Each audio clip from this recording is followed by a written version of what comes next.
maybe all of the best saxophones I've heard in my lifetime have been ones with reverb. I don't think so. So maybe it was because a couple of years ago I saw this. Really, it was to be honest, it was quite a tough watch, but because it was a trio that played, and they did all only instrumental music.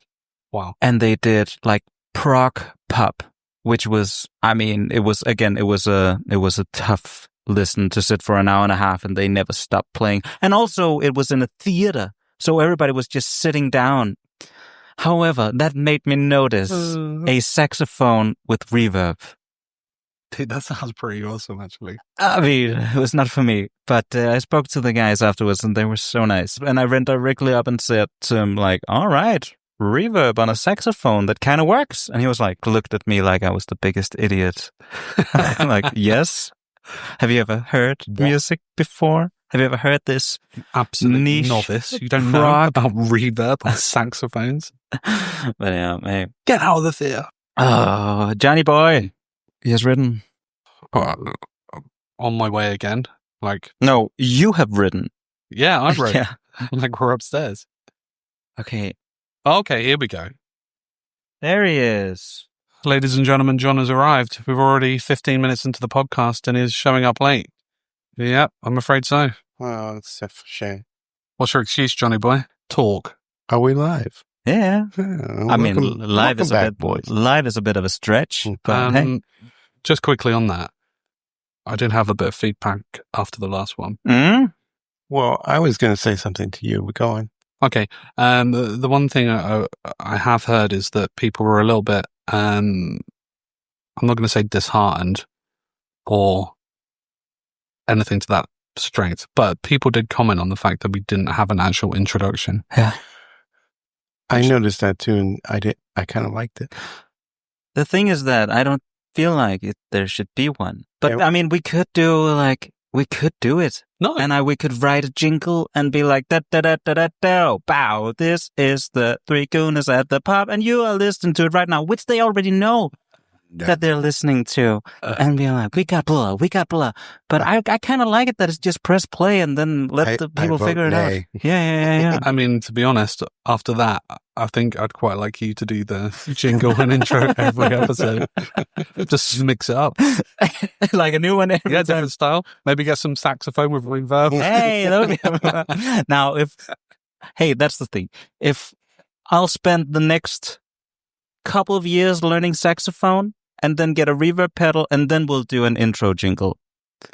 All right. Following up on I'll do it. Daniel's comment. Yeah, what do you want to say to me? Why were you so upset that people were asking about it? I wasn't upset. I just thought I'd mention it. You seem... Did I say at the beginning I was upset? No. Well, no, you were saying no. Are we going to have to do like a rewind thing again? No. It's too early. And only one rewind per show. And we're not doing a rewind 4 minutes and 20 seconds into the whole thing. Unlike you, John. Not only one, it's a Daniel rewind. All right. John, listen, I take the opinions of our viewership very serious. Unlike you, who apparently seems to trivialize the points they're making. I'm just bringing it to the forefront of everyone's attention. To be honest, I think I'm the one who doesn't care. I mean, I don't really care. I know that. I'm just concerned that my friends back in the States... No one cares about anyone in the US. So you sent it to those guys? I sent it to close friends. How long has it been since you've seen them? Over 2 years. Really? And the guys at the pub that I went to regularly in Seattle, they really liked it. Nice. Yeah. And yeah. All right. Well, okay. Shout out to those guys. The Georgian Dragon in Seattle, Washington. That was the name of the bar? The Georgian Dragon. The Georgian Dragon. Yeah. All right. Unbelievable. We've literally done our first plug in for a bar other than the bar we're filming or recording the podcast in. I know someone who's not going to be happy about that. Oh. Name begins with a T and ends in an on. What's going on, guys? You good? Enjoying the international... Oh, goddamn it, long. It's been okay. I mean, I've been staying away from listening to anything after the match Sunday. Yeah, me too. It was a tough watch. It was a tough watch. And it seems like all the negativity has been thrown at Arsenal and Arteta. Especially Arteta, right? Yes. Like the whole being negative, which I don't really sometimes, or to be honest, a lot of times with these discussions on what teams does not do, they rarely speak about that there's an opposition there. And what do they do? That doesn't make, it's like, do you really think that Arteta doesn't want to score goals? Like, what? It's silly talk. Is this what people are saying? I've literally heard nothing. No, but this is just like the general, why didn't they go for it? Why didn't they go for it? Well, because there was another team not letting us go for it to that extent. Okay, so my thoughts on that are, I thought the first half was really good. Yeah. Mm-hmm. Other than the left side. Yes. With Martinelli. Yeah. Calafiori, man of the match, in my opinion. Who was on the left side? He was on the left side. Yeah. And then falling into his typical playing as a number 10, just roaming. Yeah. Being a monster. I think Calafiori, that was his best defensive performance I've seen him put in. Yes. I'll go even further than that. Okay. I can't remember seeing him that good. I know he scored against Man City and stuff, but I can't remember ever seeing him play that well. Fair. Like Defensively, yes. But also like all round. All round. I'd agree with that. Yeah. Overall, yeah. Mm-hmm. Yeah. No, I agree with what Daniel just said. I thought we played very well in the first half. I wasn't crazy about the middle three with Marino, but he did well. Mm-hmm. I wish at halftime Arteta was proactive on the left side because Martinelli wasn't working. No. Unfortunately, it wasn't working. Yeah, I can understand it though. I mean, we're away at Liverpool. We're at Anfield. Yeah. We don't want to go like totally like gun ho. Like we don't really do that anyway. This is Arteta ball, man. Yeah. It's all about control and we saw it like 2 seasons ago. Then it was correct. Everything was going on the pitch and it was full front and it was that we saw it last year at times too. The first away the away match early in the season against Man City. Yeah. I thought we went for it. Yeah. And we looked strong until the unfortunate second yellow to Trossard. That's true. I thought we looked very good. All I'm going to say is I thought it was a really good first half performance. I said a man of match Calafiori. Yes. You have to remember we're missing Oda. Yeah. Saka. Yeah.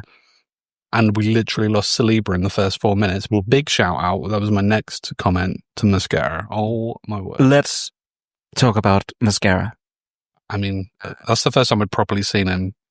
Other than pre-season, I think we saw him for a bit, but he came on and he came out against impressive. He came on against Leeds, but yeah, and he played right back, right?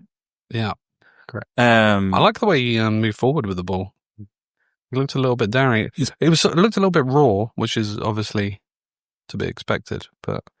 I really enjoyed it. The only thing, as soon as we bought him, because I had never heard about him before, I went directly on Football Manager, as I usually do, just to see stats. Here we go. And from that, I really enjoyed what I saw.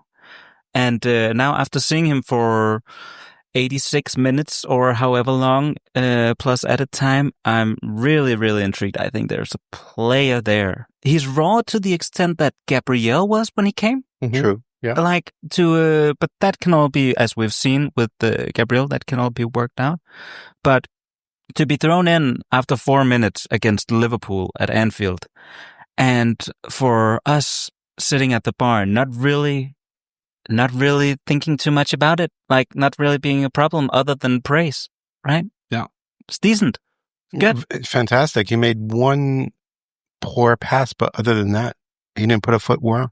Yeah, but I liked his decision making as well. Yeah. Like he knew when to like progress with the ball. Mm-hmm. He did try a couple of like long ping balls actually out to the left. I think one of them went out, was a little bit wild, but I like the fact that he's got that vision. He has that option because Saliba, as classy as he is, he'll play it kind of more safe. I liked that thing with Mascara where he was literally coming in and he was literally just trying all sorts. It looked like defensively, he looked really, really I agree. good. Saliba's a little safe, but he at times is daring with his dribbling. Yeah, he'll take on players, which Mascara did a couple of times. Yeah. Admittedly, I think I remember one occasion where he lost the ball, but fair play for trying it. He didn't seem intimidated or in any way, right? And like 13 million.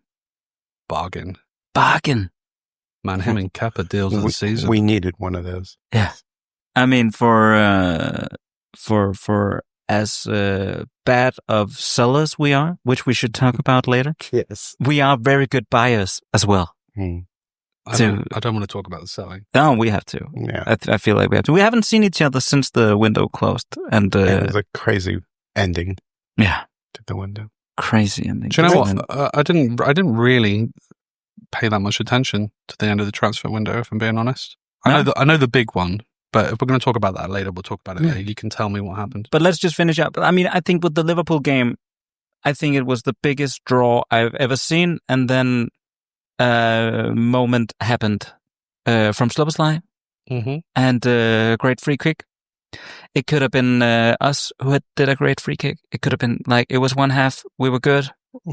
Another half, they were good. That was the game. It was the only shot on target for Liverpool. I'm going to throw something out there. Everyone, like I said earlier, everyone's being very negative towards Arsenal and Arteta. Yeah. I haven't heard any negativity towards Slot. No, but also... Yes, they came out with the 3 points, of course. The way they played in the first half was very intriguing. Yeah. And I'm just thinking in the back of their mind, Slot was thinking, hey, we're going to get Isak over the line. Yeah. Let's Really? This is my opinion. Of course. My opinion is like, hey, we're going to get Isak over the line. Let's at least get. But also, it's the third game of the season. Both of the clubs know that these are most likely to be the two teams going for it, especially with the transfer windows both of them have had. A draw would be good for everybody. I think that the first half was literally based off of how well we played and how well we were set up. And I think the reason it dropped off is because the pressing was actually really good first half from us. I'm thinking maybe we should go back and talk about the left side. Yeah. Not Calafiori, the other part of the left side. Yeah. Because if you're a winger and that's your role and you're unable to beat a midfielder, but then part of me is also thinking, well, yeah, we were in the same spot last year when we had Partey, right? He sat in at right back and he looked comfortable. He looked very good. Against numerous wingers and it wasn't even an issue. So maybe we're being hard on Martinelli because he's so inconsistent. But Diaz.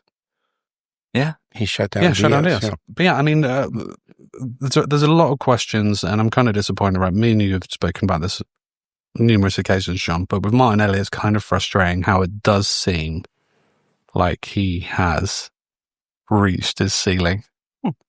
Or has he?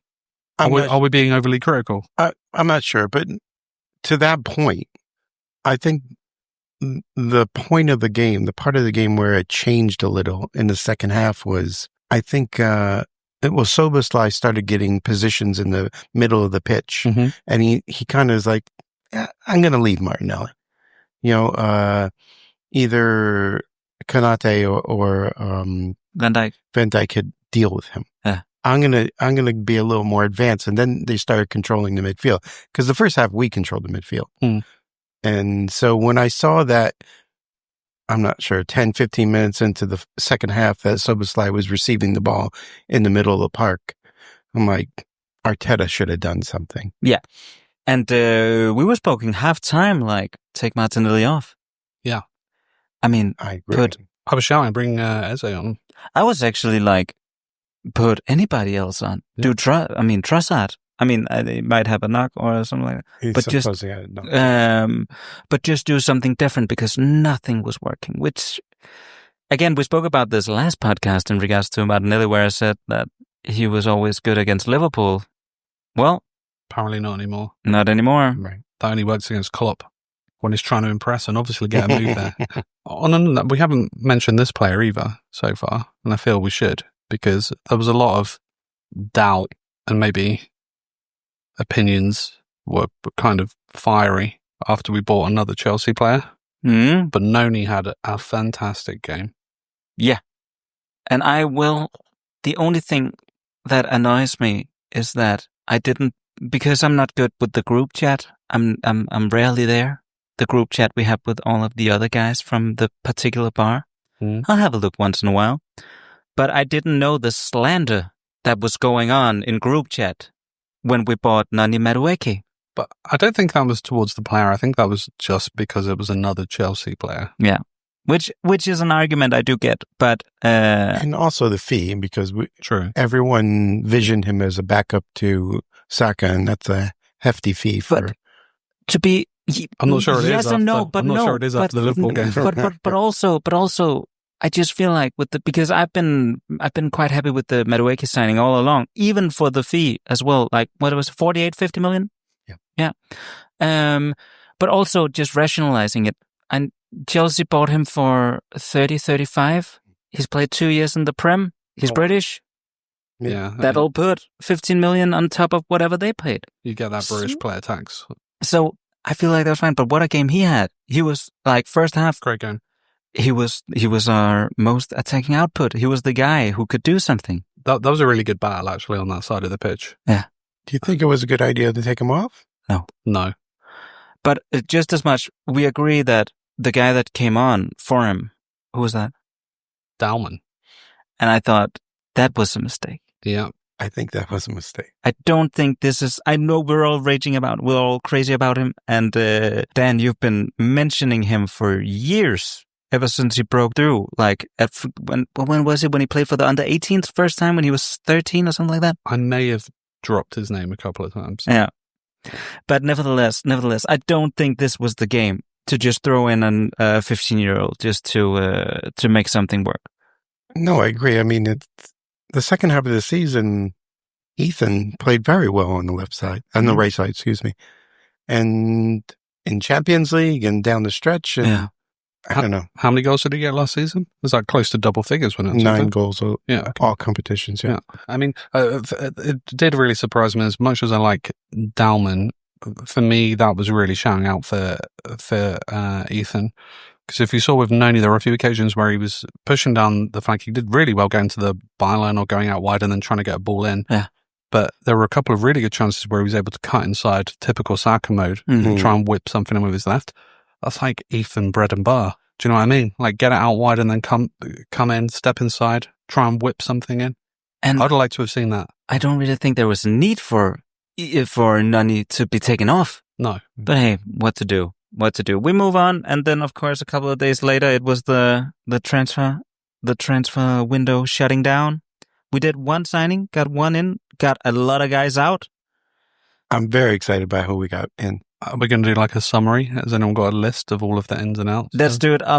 As you can tell, nobody has got a list, but do you? Oh, you're so prepared. Do it. No, I don't have the list. I've got notes about other stuff. I don't have the list. Okay, but we got Hincapi in. And Kivior out. And Kivior out to Porto on a loan with an obligation, which is going to turn into, of course, a full-on sale. Yeah. We got Vieira and Lukanka going to Hamburg. Are they both loans? Both with no. Lukanka has went. For how much? That is crazy because I heard 10. I've heard 10, and then I went into Transfermarkt, who's like usually pretty good. Yeah. And it said 300,000. I heard 300,000. On Reddit, someone said 300,000 for Sambi. And then I looked at a bunch of different websites, and I saw everything from 2.5 million to 10 million to. So what I believe it is that it's a fixed fee and then a bunch of bonuses that could take it to 10,000 to 10 million or 8 million or something like that. And perhaps a settlement clause. Yeah. Hopefully. Hopefully. That is obscene. We should maybe prepare this sort of information so we know 100%. Nah, it doesn't matter. No. Reese went to Brentford. Yes.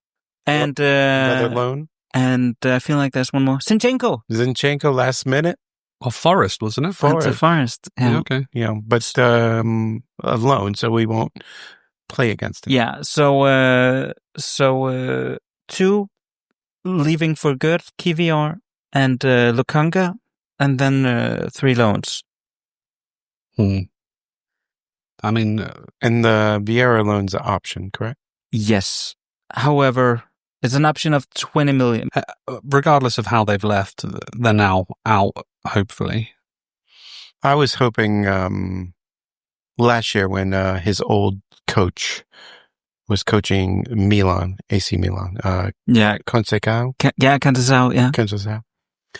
But Unfortunately, he got sacked. Yeah, as it happens, But hey, the thing we got Hincapie in for, which is supposedly it's a loan with. This is what I heard. Like, John, I'm looking at you because you might know that there's an option from our side and an option from their side. Correct. Which I've never heard about before. Right. So no matter what, he's probably gonna be an Arsenal player either way. Yes. I did do the YouTube thing and watch his highlights. He looks like a strong player. Yeah. I mean, he looks like a fantastic left back. So he's a left back more than a defender, or it seemed like the highlights there was more left back on the highlights, but he could fill in for Gabriel as well. All right. Yes. Nice. Mm-hmm. Pretty good. No, he has pace and looks nice. Yeah. All I know is he has exactly the same tattoo as Gabriel, Big Gabby, which God is love or something on his neck. He's got the same tattoo. Really? Yeah. Where's he from? Do we know? Yes. Is it Ecuador? Ecuador, all right. Or is it? It's not Venezuela. I think it is Kazan? Narnia? Nice playback. No, I have no idea. But yeah, it's going to be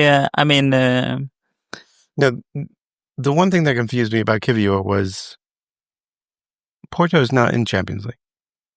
No, all right. Right? Am I wrong? To be honest, no, but we watched the draw. I can't remember them coming up. Correct. Yeah. And I thought he wanted to play Champions League. Yeah. But I guess which is fair to him, I guess he just wanted to play. And I'm a bit, I think the fee is a little low, which we also spoke about, that it turned out to be I've heard 22 now and 27 coming on. I heard 27, yes. Which I do feel is a bit low, but especially if is it euros or pounds? To be honest, I don't know. And going with the Zinni one, it's a loan, meaning they're going to take the wages off our bill. Yeah, but that's it. But isn't he also out in a year? Yes, one more year. Yeah. He's out. Yeah. So hey, I quite like the idea of fringe players that are just going to be training but not really wanting to train because they know they're done. Yeah. I mean, just get them out. And I really enjoy that we now have just like the squad we have is perfect. Mm-hmm. I agree, Daniel, but Zinchenko, we should be able to get money for Zinchenko. Just seeing the business that Chelsea does is stunning. Yeah, but the Chelsea players there, I know they signed their 9-year contracts. More than Zinni played. But like, did you see the guy for that the deal for Nicholas Jackson? What is going on there? For all of Chelsea's whatever hocus pocus they're doing, they know how to sell players, man. People kind of forget as well though that they spend 900 million. They spend $1 billion and then they recoup 300, and everyone's like, "Oh my god, they sell their players for so much money." But still, 15 million for a loan fee. Yeah, I mean, that is nuts. That's crazy. Yeah. And then, I don't know if an obligation or an option, but like I heard 70 million for Jackson. Oh, I thought it is a loan. Yeah, it's a loan. Oh, I thought it was a purchase. Okay. Yeah, but I heard 71, yes. Yeah. But then that might be that it's an obligation to buy for 71 million for that dude. That's outrageous. He was awful. He was on Richarlison levels last year. Terrible. Hey, happens. Speaking of that, ugly team. They picked up someone that some people thought we should have considered. Yeah. The Frenchman, from Leipzig, from PSG. Colomwani. Yeah, right. So currently, the Spurs have 3 strikers on their roster and on their squad. And our second striker is 2 months out. It's fine. Okay. It's fine. Okay. Nevertheless, internationals going on. How boring is that? You guys watching anything? No. I always watch the Italians, but I'm not super excited. No. And of course, hopefully we don't pick up any injuries. Yeah. Can we go back to the Liverpool game? Of course. Of course we can. Because there's a couple of things that I wanted to talk about. Yeah. One thing that was really frustrating about that game was the amount of corners we had. Yeah. And how we did nothing with them. Did you notice that Declan took all of them? All of them. Not only from the left, but also from the right? Except one. Who did Who that? took that one? When Martin came on. Then he did an in-swinger but he can't take corners. I remember screaming and yelling at a PSG team last season. No, I agree with everything. I mean, why isn't Noni taking it? You knew coming into the match you didn't have Saka. Yeah. You had a whole week of training. Yeah. And it's not like, I feel like every footballer should be able to take a corner. Yes. And with the amount we had, at least one of them could be good. I just kind of miss set piece FC. Do you know what I mean? Get a corner, big Gabby, someone crazy coming in, 1-0. You're confident. But there was a couple of corners that Rice was taking on his normal side. And there was no one at the back post. But you remember when we always, that was our thing. Right? But do you remember when that whole thing started, though, with the whole set piece FC? And we seemed to be a little bit more creative in terms of where we were putting the ball and like runners and people standing off and like trying to force defenders into opposite areas of the box and stuff. Just seems like we just literally whip that ball in the same spot or try to and then just hope for the best now. Do you remember that one actually where there was like four of our guys were on the edge of the box, all in like a row, and I got excited. I was like, oh, here we go. Some sort of like creative set piece coming up. And we literally just whipped it in like we normally do. But then there were less people in there to get the ball. Do you remember that? Yes. I don't. Crazy. No, but there's some people who analyze them and say there's such an easy way to defend this. Yeah. Have, as an opponent, have three of your men at the top of the box. Meaning Arsenal would have to man up against them to perhaps take away a break. Yeah. But who cares? Just go for it. Yeah. If you want to put three men on the top of the box, that's three less defenders, in the mix. I mean, I don't know. Is it another example of us being overcoached? Ooh. Maybe. It's too early for being overcoached. I do think it's too early. Like, had it been a draw, I think we wouldn't be, it wouldn't be that. No, I think it was, so the only thing I did read was the post-game comments by Arteta and Slot. Yeah. I like what Slot said, where he said, like, over 10 games, like, we win one, Arsenal win one.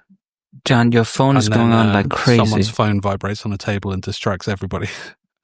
I think that was the quote. Should we do a rule, like, if a phone rings during podcasting, you have to take it and put it on speaker?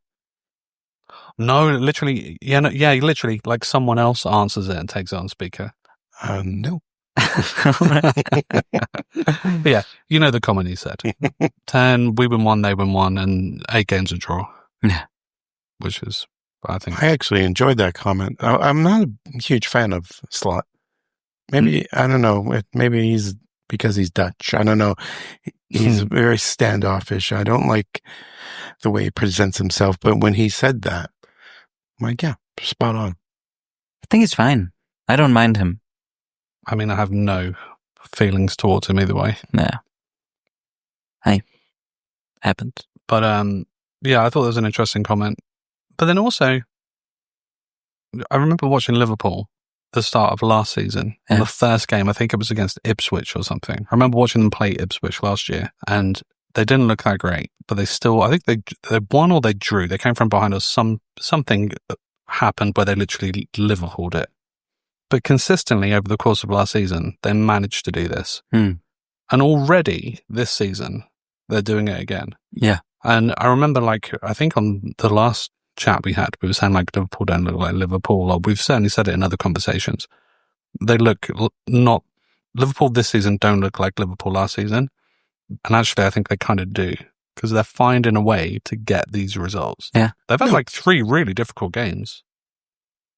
They have. No, they look like last year's Liverpool, but they don't look like Klopp's Liverpool. No. Right? They don't. Yeah. No. But I do feel like if they're grinding out results already, it can be to the extent that somebody's gonna trip them soon, and it'll work out that way, or it could be that they'll drop points, and They just don't seem to. That's the worry. but that's the base of last year. So let's have a look when we're more than, and that's what I've been saying. Like with everybody who's asked me, it happens. You lose games, but it's 3 games in. There's plenty going for it, and I think them not getting Gay is massive. Yeah, if they got Gay, I'd be worried. I'd be worried. Wasn't Kanate like injured at the end of the game?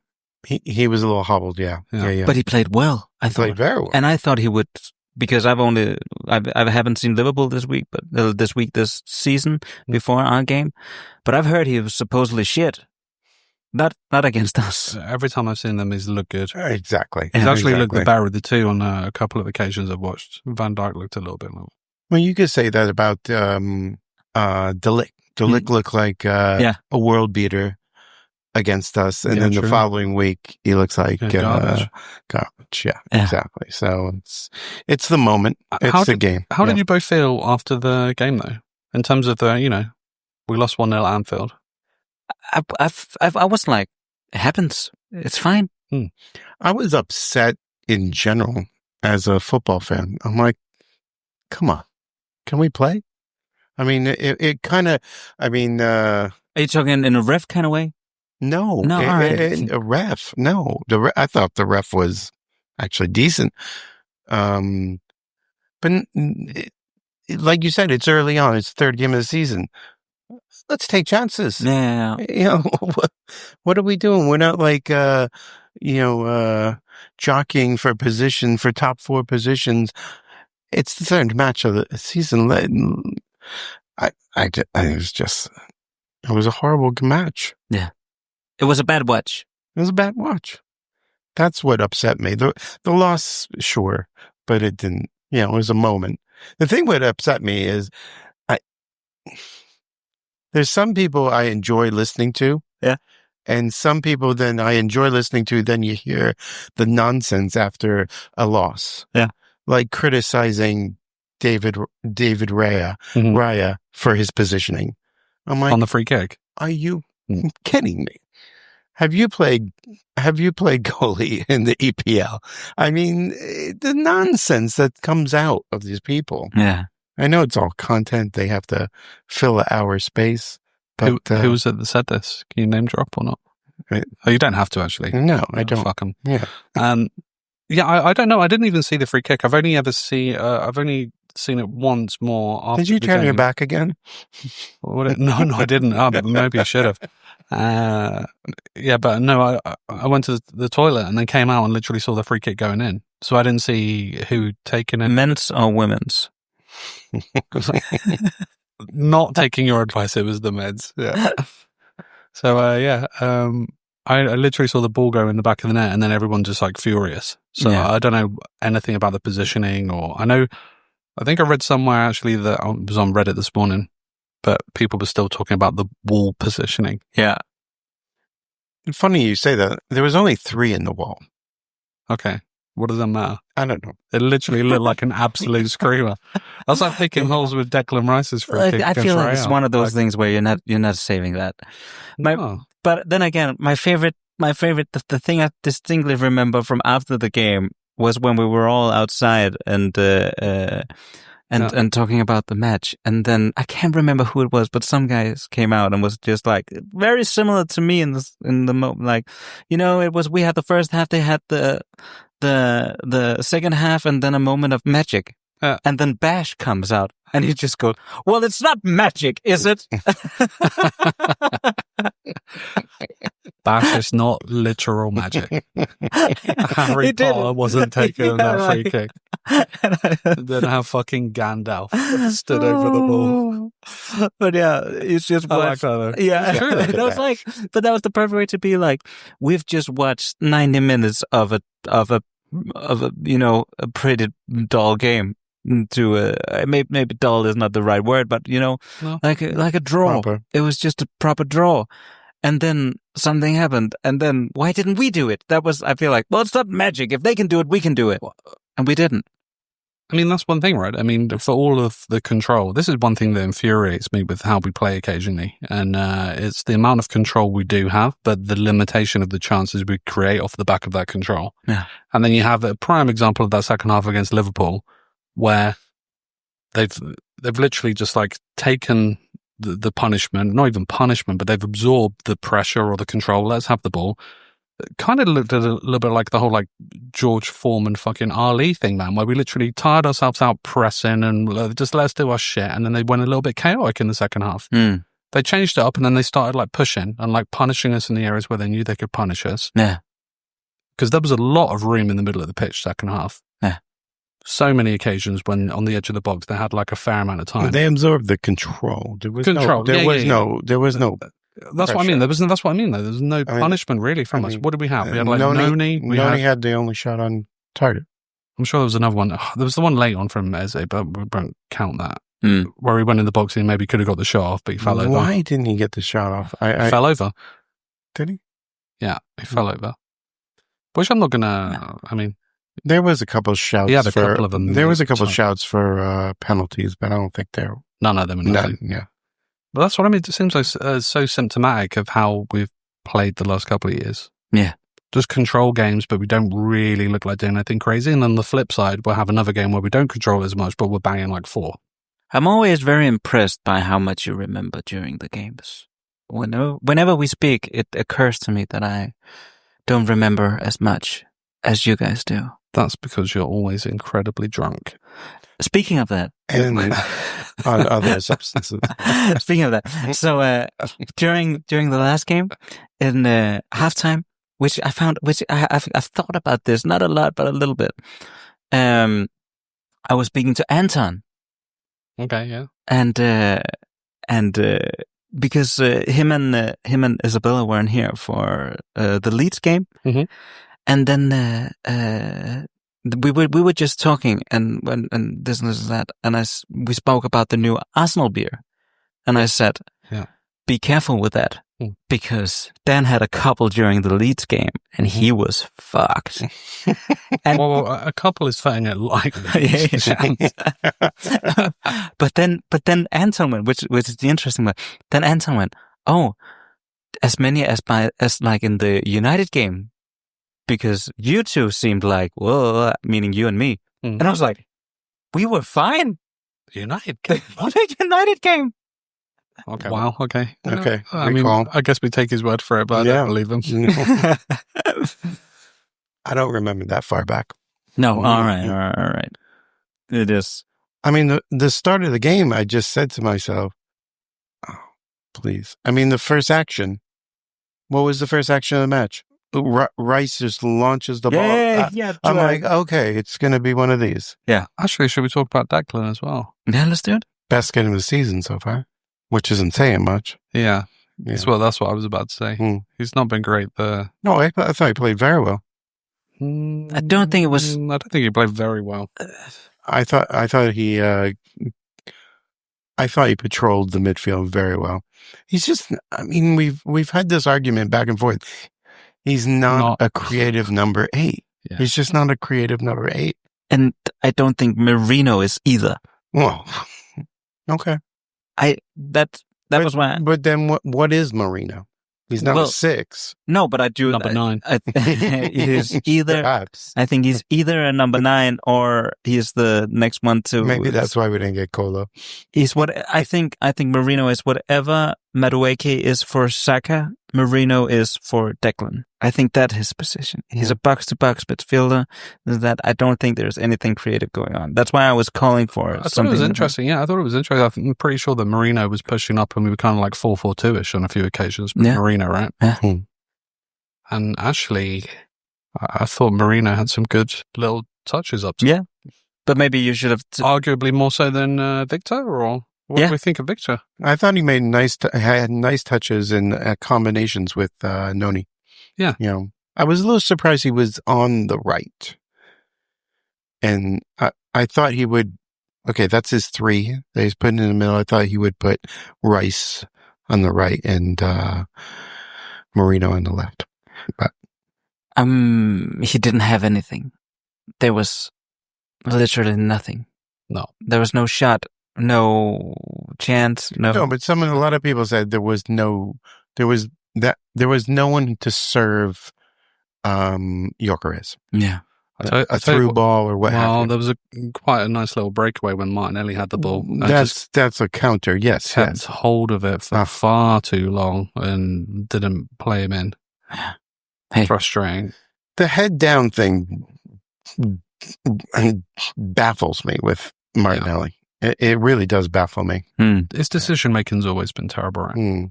I mean, Gyökeres is going to come good. I'm not in any way kind of worried. Yeah, I'm not shitting on Victor at all, man. I thought he did all right. I thought he did all right too. Yeah.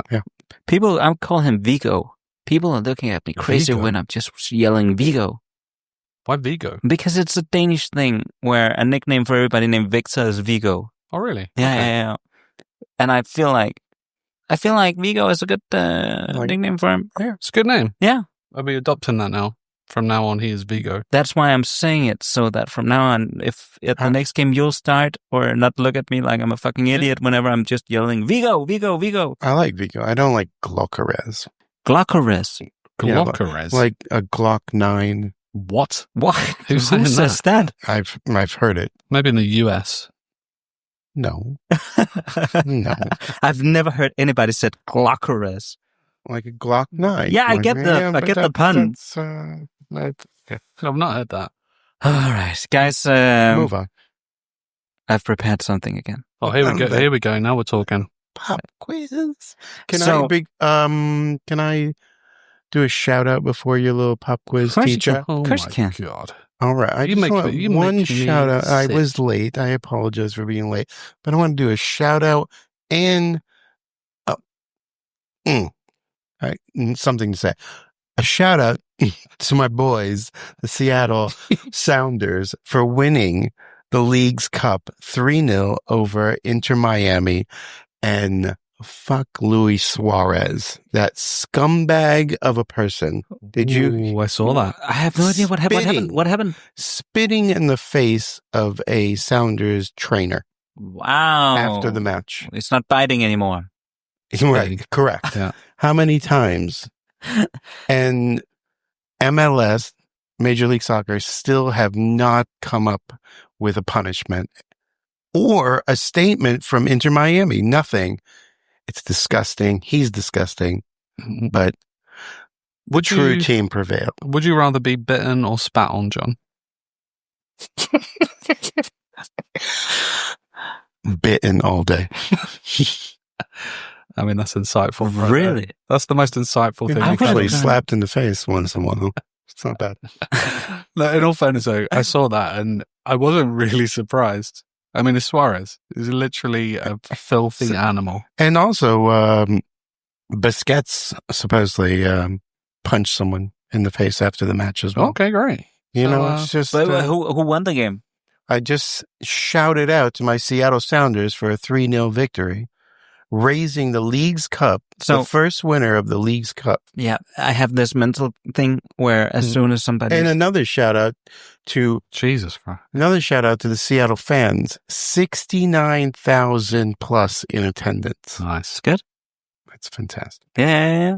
Seattle Sounders. They're one of the teams that have been there forever. They were They were part of the original NASL back in 1974 with the Cosmos. Yeah. With Pele. But with MLS, they started in 2009. All right. So they have had years. So they have a large fan base. So it's not like the Miami thing where it's just like the fan base. So these guys are real. Real. Do you do tailgating before a soccer match? We go to the pub. All right. Good. Before the soccer match. Before the soccer match. Have you noticed how this podcast is supposedly about American football. What was that all about? Yeah, that's another thing I got called out on as well. Yeah. Do you know why? Do you want me? There's a. I think Well, maybe it's your you need fault. to give the explanation. So what happened is when you put the podcast up, then you have to divide it into categories. Okay. And so I put it into a category called football, not knowing that there was another category called soccer. And so that becomes American football from the way that it's done. And I've changed it, and now I'm just waiting on it to be changed. So hopefully when we do this second episode, then upload that and it'll do the whole thing. I've asked ChatGPT multiple times when, or have I done something wrong, or why is it saying American football? But yeah, that's the reason. Do we have to go under football? Can we not put like educational or something? We can do that. Or yeah, there's a bunch of educational. Like I was thinking leisure. Leisure. Leisure, yeah. What are the categories? We'll decide this on the next one. Well, Let's is get it- a list of all the categories. and we'll I just- can bring it. There was also, I mean, because there you have the main categories and then you have everything under. And then it becomes insanely specific. Like with sports, it's fine. It's like sports and then you have football, soccer, whatever, badminton. I have no idea. Yeah. But like with, for instance, I looked into the music category and then it was like music interviews, like very specific, like to that extent, maybe because they know that music podcasts are hard to come by because you can never play the music. So True. From that extent, it is what it is.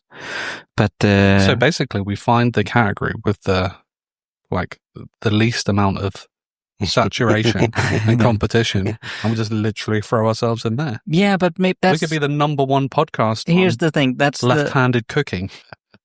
Pop quiz. All right. So I've prepared, and we're doing it a little bit different this time. All right. So we're doing a Who Am I? Jams. Not all right. So you two are now against each other. I'll give you a clue per round to who this player is. Bite you. Well, luckily for you, I was spitting on you, so I know you don't like that. I'll give you one clue per round. There's 5 clues in total. Okay. And you only have one guess per round. Arsenal players, I imagine. Was it just football? It's Arsenal players. Okay. Are you ready with the first one? The first clue is, I left Arsenal for Villarreal in 2006. Do we have to buzz in? Or No. You have one guess on a player, and then you'll get another clue if you get it wrong. So just say a player if you don't But know. if we guess, are we all done? No. Then My guess is Jose Reyes. all right. Dan, So what happens if I just say the same as him? then you'll just get another clue. If you don't know it, then just say a player. Jose Reyes. All right. We'll take another clue. I guess that's wrong.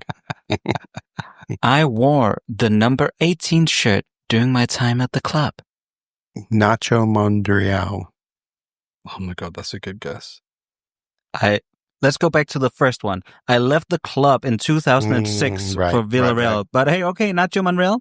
Then Yeah, but too early, right? Too early. way too early, like 15 years too early. Not 15. He left in 18 or 19. Okay.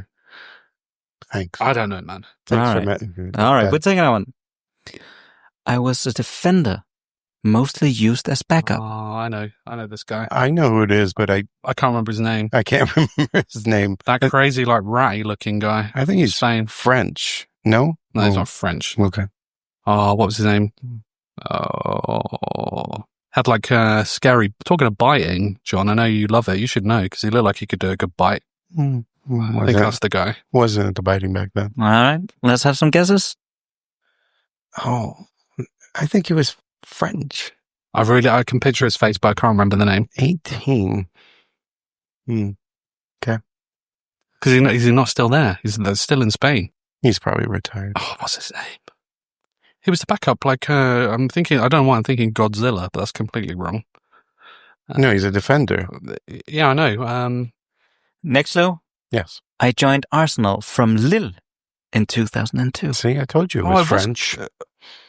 So no, It's Laurent Koscielny. no Squillaci or something like that. Schillaci. Is that? I'm very bad with. Is it Squillaci? So is that a guess? Schillaci was a player, yeah. Or something like that. Yeah. Schillaci. And your guess was? Oh, I guess that Schillaci is your guess? I'm going to say If that's how he properly. Laurent Koscielny. You're both wrong. Who was it? Okay, last clue. Schillaci was the one I was thinking about. The one that looked like a rat. Yeah, Yeah. Sebastian Schillaci. He's French, no? Yeah, he is French. Oh, okay. But He wore the 18 I'm as thinking, well. I'm thinking He of wore another the one. 18. That's not the one I'm thinking about. Go on. ready for the last clue? Yeah. And quick on the buzzer. Yeah. Right? I'm French and bald. Pascal Sigan. Pascal Oh Sigan. my God. I was thinking of someone totally different. Oh, yeah. All right. Yeah. Oh, well, we went all the way. Mm. All right. Well, this is good. We're showing how bad we are at these questions. That was a tough one. Come on. All right.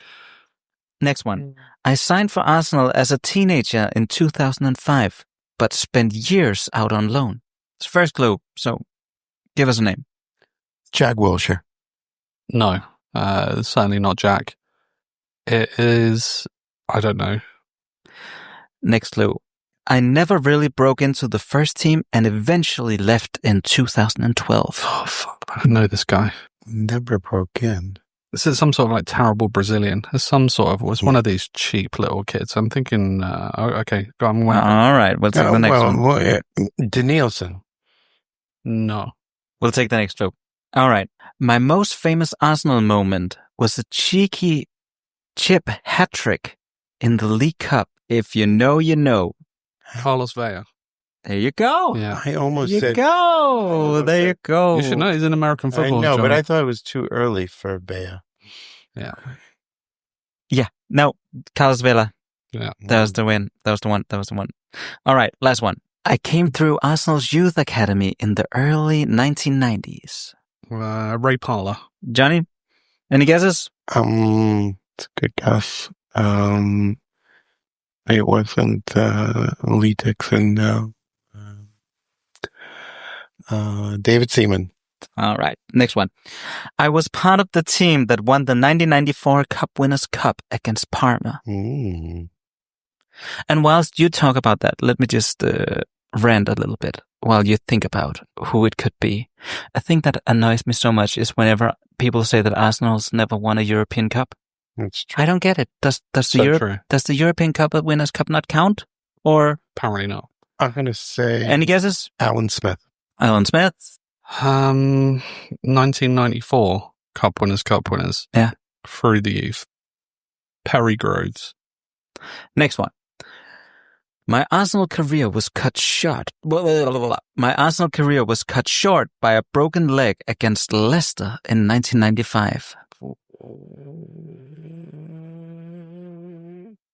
Steve Morrow. Steve Morrow. No. Next one. Oh my God. After Arsenal, I played for clubs like Fulham and Southern United. Oh my God. What United? Excuse me? Southern or Southend. Yeah, Southend. Southend. And broke a leg against Leicester in 95. Yeah. Youth team won a Cup Winners' Cup. Yeah, again, there are people just screaming the answer. All right. Are you ready for the last one? Yeah, go on. All right. I wore Arsenal's number 10 shirt in the 1994-1995 season. This is from last year. That's your answer. You did it. You did not. Have a guess? Charlie Nicholas. Charlie Nicholas. No. No.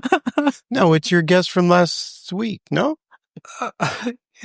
Well, I'm guessing it is. Your guess from last week. What, Ian Selly? Ian Selly. There we go. There we go. Yeah, of course it was. It had to be. It has to be. That was a tough quiz. It was. Well done. Yeah. Well done for that last one. That was the only way I wanted to do it. It was just to get to the last question of the last one. Did Ian Selly genuinely win a Cup Winners' Cup medal? Apparently he did. Yeah. That is outstanding. What a career. It's like Matt Smith before Matt Smith. Another legend. Yeah. I mean, so far I just think that there's 10 people that know how big of a legend Matt Smith is, and you and I are the two. I mean, we're 100% for mentioning him. Yeah. That's going to be a thing. From every podcast, we have to do a Matt Smith. Find a way of getting him in there. Yeah. So everybody will know where and Google him and have a look. You should put him on your New Jersey.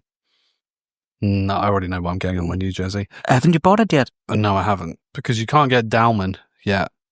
Because he's only just been registered, so the option wasn't there. Have you ordered it? No. All right, so you're waiting. I'm waiting for Dowman on one, because I want to order all of them in one go. You getting a shirt, John? I am, but I don't put numbers or names on the back. I really do. I never would have thought about it, but someone... I'm going to go with the red and the white. Yeah? Yeah. And get the blue one from Manu. I'm waiting. Where's a Manu mention? I'm waiting buying the shirts because... Nice. My dad came home from India yesterday. Oh, there we go then. It all makes perfect sense. So I need to see what he brought and how the thing looks this year. Because last year it wasn't good, but the year before it was very good. So you got to check that quality. Hey, I also read online again about how Man City are looking into Donnarumma. I think they signed him. It's done. Did they sign him? It's done. No. Yes. I'm not sure if it was a loan or a straight out a purchase, but Donnarumma is with Man City. Wow. And I'm not sure if it happened, but I mean, either Ederson or Ortega wanted out. I'm not sure if they got a chance to get out. But no, they purchased, and a lot of people question the move because Donnarumma is not very good with his feet. True, but he is a very, very good keeper. He's a very good keeper, yes. That surprises me. I don't know why. Why did they get rid of Edison? And that was I'm not sure if they got rid of Edison, but that was part of the stupidity and criticism of Raya on that free kick. People were saying, if we had Donnarumma, he would have saved that. Why don't we purchase him? I'm like, come on, guys. Yeah, I don't know about that. Yeah. Okay, well, I was unaware. If they have got him, then I think that's very interesting. Yeah, I'm not sure if they purchased or it's a loan with Donnarumma. I think they purchased him. Okay. Yeah. They actually bought him outright. I think so. All right. And I thought it was a reasonable fee. Something like 40 or maybe even less. Yeah, I heard 30. Okay. Yeah. Oh, wow, okay. But it's a weird situation that PSG just didn't want him. But they don't want the guy that literally won the Champions League. Literally. Yeah. Yes. That is out. That is mind-blowing. And also, who is the guy that they have? I mean... Some little French, like... who knows? I don't know. No, yeah, he's like a very, like, just... All right. It looks like a ball-playing goalie. Yeah, all right. Yeah. But that's what occurred to me with the Donnarumma. Donnarumma seems like... Remember when Guardiola came to Man City and he got rid of Joe Hart? Mm-hmm. Donnarumma seems like the most un-Guardiola-like goalkeeper to me. 100%. Mm-hmm. I mean, everything he's good at, he's very, very good at. However, playing with his feet, which is a Guardiola staple. Maybe they mix it up now. They change it. They literally just go long to Haaland. Perhaps, yeah. Oh, we did. Yeah. Yeah, that would be crazy. Just My God, long they would win a lot of games like that. Going like Pullis style of football. But remember when we watched? What was the game we watched where the James Trafford guy he had a few blunders. So I think it's after that they just decided to go in and get another goalkeeper. Against it was. Yeah, Spurs game. And you say maybe he'll change it up. If you recall our game against United, we didn't play it from the back once. Every goal kick, Raya launched it forward. Good old Hoof. I don't know why we're scared of United's press, but we did not play it out from the back. No. So, love a good old Hoof. Yeah. Mm. All right, guys. Are we cutting it out there? Yeah. Cut it hard. Just drop it. Johnny say something cool like you did last time. He's gonna cook. Did he say that? Yeah, that was how we ended the podcast. Because you were starting with something about an essay conversation. Oh yeah, roast tinted glasses and all that. And then I was like, shut it down. And then John was like, he's gonna cook. Yeah. And we cut it there. Essay, yes. Yeah. But nothing to say. There's no match.